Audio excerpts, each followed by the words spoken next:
நாகப்பட்டினத்தைச் சேர்ந்த 37 மீனவர்கள் இலங்கை கடற்படையால் சிறைப்பிடிக்கப்பட்டு அந்நாட்டுக்கு கொண்டு செல்லப்பட்டனர். நாகை அடுத்த அக்கரைப்பேட்டையிலிருந்து 5 படகுகளில் 37 பேர் கடந்த 30ஆம் தேதி கடலுக்கு மீன்பிடிக்கச் சென்றனர். வெள்ளிக்கிழமையன்று மாலை கோடியக்கரைக்கு தென்கிழக்கே மீனவர்கள் மீன்பிடித்துக் கொண்டிருந்தபோது அவர்களை துப்பாக்கி முனையில் இலங்கை கடற்படையினர் சுற்றி வளைத்தனர். பின்னர் மீனவர்களை விசாரணைக்காக காங்கேசன் துறைமுகத்திற்கு அழைத்துச் சென்றுள்ளனர். இலங்கை மற்றும் தமிழக மீனவர்களுக்கு இடையேயான பேச்சுவார்த்தையில் சுமூக முடிவு எட்டப்பட்டாலும் தமிழக மீனவர்களை இலங்கை கடற்படையினர் கைது செய்யும் சம்பவம் குறையவில்லை என்று திமுக தலைவர் கருணாநிதி சனிக்கிழமையன்று வெளியிட்டுள்ள அறிக்கையில் குறிப்பிட்டுள்ளார். இலங்கை அதிபர் சிறிசேனா இலங்கை கடற்பகுதிக்குள் அத்துமீறி நுழையும் இந்திய மீனவர்களை பாரபட்சமின்றி கைது செய்வோம் என்று இலங்கை அதிபர் சிறிசேனா அறிவித்துள்ளது மத்திய மாநில அரசுகள் கண்டனம் தெரிவிக்காதது வேதனை அளிப்பதாக தெரிவித்துள்ள கருணாநிதி தமிழக மீனவர்களின் பிரச்சினையில் பிரதமர் மோடி கவனம் செலுத்தி உரிய தீர்வை எடுக்க வேண்டும் என்றும் அந்த அறிக்கையில் வலியுறுத்தியுள்ளார். கச்சத்தீவை மீட்கவும் இழந்த மீன்பிடி உரிமையை பெற்றுத்தர வலியுறுத்தியும் வரும் 10ஆம் தேதியன்று திருவோடு ஏந்தி போராட்டம் நடத்த மீனவர்கள் முடிவு செய்துள்ளனர். ராமேஸ்வரம் துறைமுகத்தில் சனிக்கிழமை நடந்த ராமநாதபுரம் மாவட்ட விசைப்படகு மீனவர்கள் சங்க அவசர கூட்டத்தில் இம்முடிவு அறிவிக்கப்பட்டது. இலங்கை அரசு தொடர்ந்து தமிழக மீனவர்களை அச்சுறுத்தும் வகையில் பேசி வருவதை மத்திய மாநில அரசுகள் கண்டுகொள்ளாமல் இருப்பதற்கு கூட்டத்தில் கண்டனம் தெரிவிக்கப்பட்டதாகவும் இலங்கை அரசால் சிறைப்பிடிக்கப்பட்ட மீனவர்கள் மற்றும் படகுகளை விடுவிக்க வலியுறுத்தியும் இப்போராட்டத்தை நடத்த முடிவு செய்துள்ளதாக சங்கத்தின் தலைவர் அல்போன்ஸ் கூறினார்.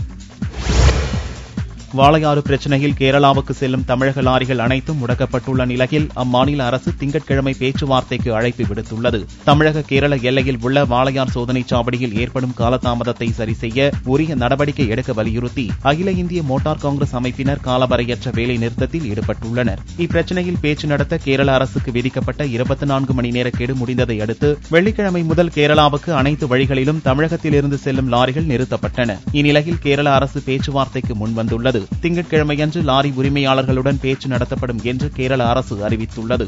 இருப்பினும் இப்பிரச்சினையில் உடன்பாடு ஏற்படும் வரை கேரளாவுக்கு லாரிகள் இயக்கப்படாது என்று அகில இந்திய மோட்டார் டிரான்ஸ்போர்ட் காங்கிரஸ் அறிவித்துள்ளது. இந்தியா முழுவதிலும் இருந்து கேரளாவுக்கு 18 சுங்கச்சாவடிகள் வழியாக செல்லும் அனைத்து லாரிகளும் நிறுத்தப்பட்டதை அடுத்து கேரளாவில் அத்தியாவசிய பொருட்களின் தட்டுப்பாடு அபாயம் ஏற்பட்டுள்ளது. நிலம் கையகப்படுத்துதல் மசோதா தொடர்பாக எதிர்க்கட்சிகள் செய்து வரும் பொய் பிரச்சாரத்தை கிராமமாக சென்று விவசாயிகளிடம் விளக்குவதென பாரதிய ஜனதா தேசிய செயற்குழு தீர்மானித்துள்ளது. பெங்களூருவில் 2 நாட்கள் நடந்த பாரதிய ஜனதா செயற்குழு கூட்டத்தில் நிறைவேற்றப்பட்ட தீர்மானங்கள் குறித்து மத்திய நிதியமைச்சர் அருண்ஜேட்லி விளக்கிய போது இதை தெரிவித்தார். முந்தைய காங்கிரஸ் கூட்டணி அரசால் 2013ஆம் ஆண்டு கொண்டுவரப்பட்ட நிலம் கையகப்படுத்துதல் சட்டம்தான் விவசாயிகளுக்கு விரோதமானது என்று குறிப்பிட்ட ஜெட்லி அந்த தவறை சரிப்படுத்தும் விதமாகவே இப்போது திருத்தம் கொண்டு வரப்படுவதாகவும் விளக்கமளித்தார். கிராமப்புற கட்டமைப்பு வசதிகள், சாலைகள், நீர்ப்பாசனம், மின்மயமாக்கல், ஏழைகளுக்கு வீட்டு வசதி உள்ளிட்ட பல அம்சங்கள் குறித்தும் செயற்குழுவில் தீர்மானங்கள் நிறைவேற்றப்பட்டுள்ளன. சனிக்கிழமையன்று மாலையில் பாரதிய ஜனதா செயற்குழு கூட்டம் நிறைவடைந்தது. இதற்கிடையே நிலம் கையகப்படுத்தும் அவசர சட்டம் மீண்டும் பிரகடனம் செய்யப்பட்டு இருப்பது குறித்து வருத்தம் தெரிவித்துள்ள காங்கிரஸ், மார்க்சிஸ்ட், ஐக்கிய ஜனதா தளம் கட்சிகள் மசோதாவுக்கு எதிராக தங்களின் போராட்டத்தை தீவிரப்படுத்தப் போவதாகவும் விவசாயிகளுக்கு எதிரான இந்த சட்டத்தை தோற்கடிக்க உள்ளதாகவும் சபதம் செய்துள்ளன. இப்பிரச்சினையில் விவசாயிகளை திரட்டி போராட்டங்கள் நடத்தப்படும் என்றும் இக்கட்சிகள் அறிவித்துள்ளன. காவிரியின் குறுக்கே கர்நாடக அரசு அணை கட்டுவதை கண்டித்து காவிரி டெல்டா மாவட்டத்தில் கர்நாடக அரசின் நிதிநிலை நகல் அறிக்கையை எரித்து விவசாயிகள் ஆர்ப்பாட்டம் நடத்தினர். திருச்சியில் கர்நாடக முதல்வர் சித்தராமையாவின் உருவபொம்மையை எரிக்க முயன்ற விவசாயிகளை போலீசார் தடுத்ததால் அங்கு பரபரப்பு நிலவியது.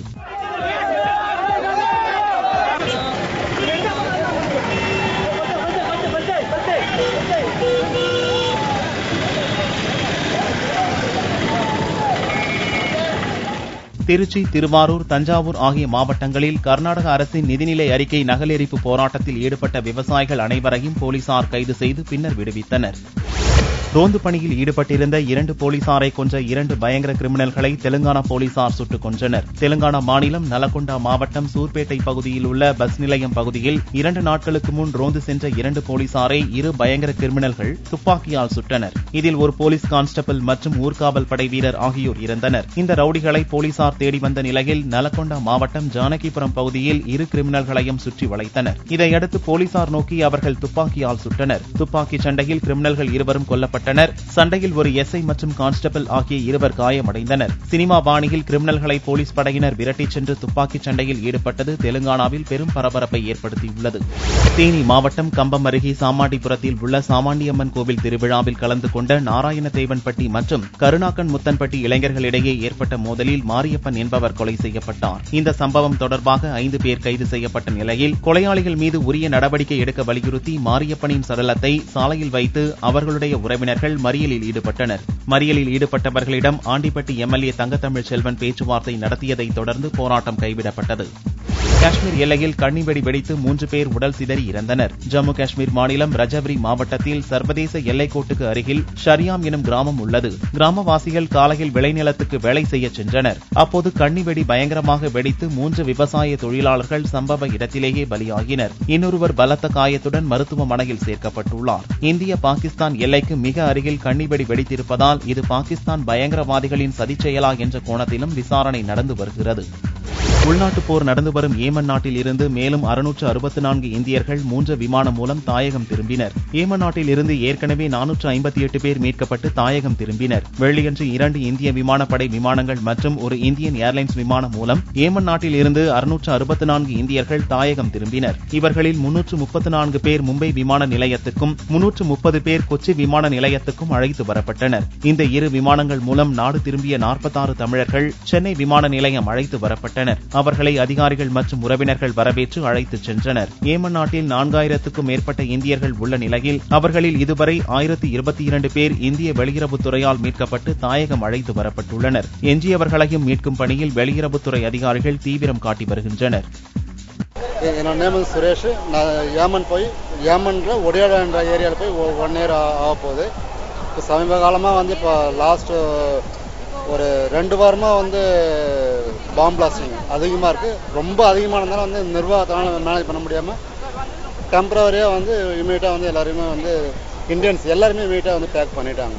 இந்தியா கவர்மெண்ட் நல்லா பண்ணியிருந்தாங்க. எல்லா அரேஞ்ச்மெண்ட்டும் வீட்டுக்கு வர வரைக்கும் நல்லா பண்ணியிருந்தாங்க. கவர்மெண்ட்டுக்கு ரொம்ப நன்றி.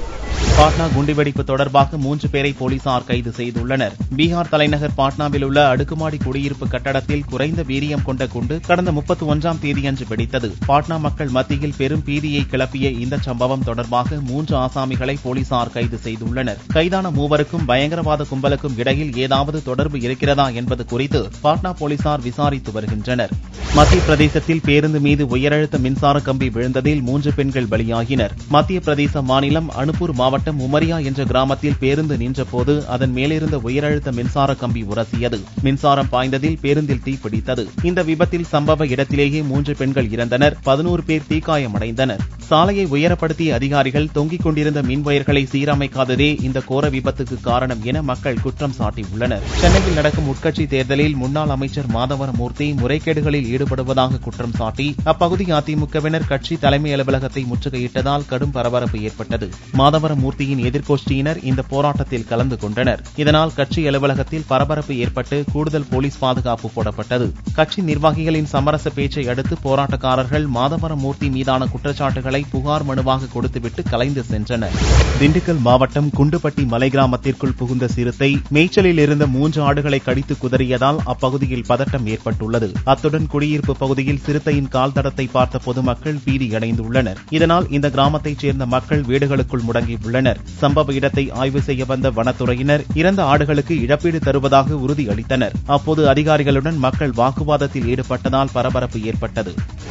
தேனி மாவட்டத்தில் 2 நாட்களாக பெய்த கனமழையால் பயிரிடப்பட்டிருந்த வாழைகள் நாசமடைந்தன. தேனி மாவட்டம் பெரியகுளம், ஜெயமங்கலம், சில்வார்பட்டி ஆகிய பகுதிகளில் விவசாயிகள் வாழை, தென்னை, வெற்றிலை சாகுபடி செய்துள்ளனர். இந்நிலையில் மாவட்டம் முழுவதும் பரவலாக பெய்த கனமழையால் வாழைகள் மற்றும் வெற்றிலை கொடிக்கால்கள் அடியோடு சாய்ந்தன.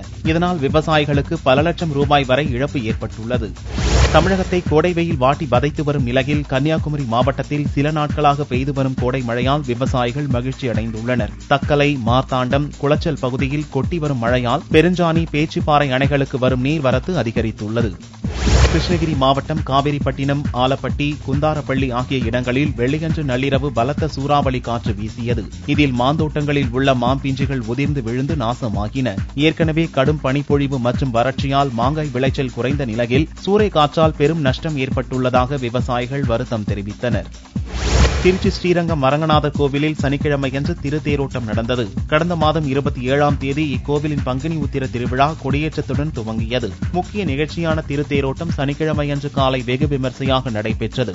முன்னதாக தாயார் சன்னதியிலிருந்து புறப்பட்ட நம்பெருமாள் திருத்தேரில் எழுந்தருள பக்தர்கள் பக்தி கோஷங்கள் முழங்க தேரின் வடம் பிடித்து இழுத்தனர். தேர் சித்திரை வீதிகள் வழியாக வலம் வந்து இறுதியாக நிலைக்கு வந்தடைந்தது.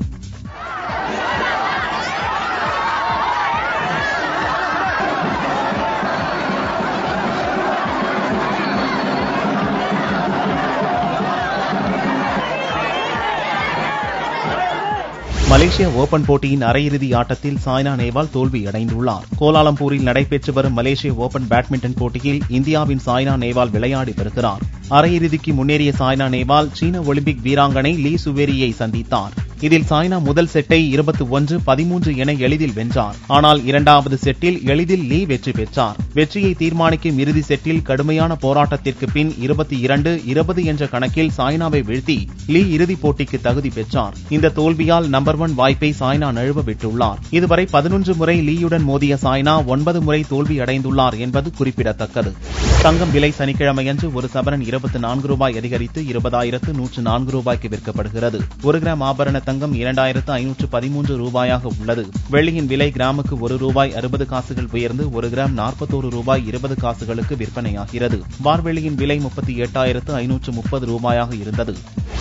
சென்னையில் நடந்த பத்திரிகையாளர் சந்திப்பில் இசையமைப்பாளர் A.R. ரஹ்மான், அமெரிக்காவில் உள்ள பெர்க்லி இசைக்கல்லூரி தலைவர் ரோஜர் H. பிரவுன் ஆகியோர் பங்கேற்றனர். ரஹ்மானின் இசை சேவையை கௌரவிக்கும் வகையில் தங்கள் கல்லூரியில் சேரும் மாணவர்களுக்கு ரஹ்மான் பெயரில் ஸ்காலர்ஷிப் வழங்கப்படும் என்று கூறினார். பின்னர் பேசிய ரஹ்மான், சர்வதேச அளவில் இந்திய கலைஞர்கள் இசை ஜாம்பவான்களாக உருவாக வேண்டும் என்பதே எனது விருப்பம் என்றும், ஆண்டுதோறும் இசையில் ஆர்வமுடைய மாணவர்கள் 60 பேருக்கு இலவசமாக பயிற்சி அளித்து வருவதாகவும் அதை அதிகரிக்க உள்ளதாகவும் கூறினார். அப்பர் மிடில் கிளாஸ் பசங்களை கூப்பிட்டு அவங்க டெஃபினெட்லி இன்னும் அதிகமாக காசு சம்பாதிக்கணும்னு சொல்லி ஓடிடுவாங்க. இந்த மாதிரி இவங்க வரும்போது எங்களோட டெடிகேஷன், அப்புறம் எங்களுடைய ஆனஸ்டி பார்க்கும்போது நம்மளுக்கே உங்களை இன்னும் நல்லா என்கரேஜ் பண்ணோம். இந்த சோஷியல் அந்த பேரியர் உடையணும், பணக்காரன் ஏழன்ற பேரியர் உடையணும், அந்த மாதிரி நம்மளுக்கு தோணுது இல்லையா. மியூசிக்கில் தான் அது பண்ண முடியும். ஸோ அது ஒரு மெயின் குறிக்கோளாக இருக்கு.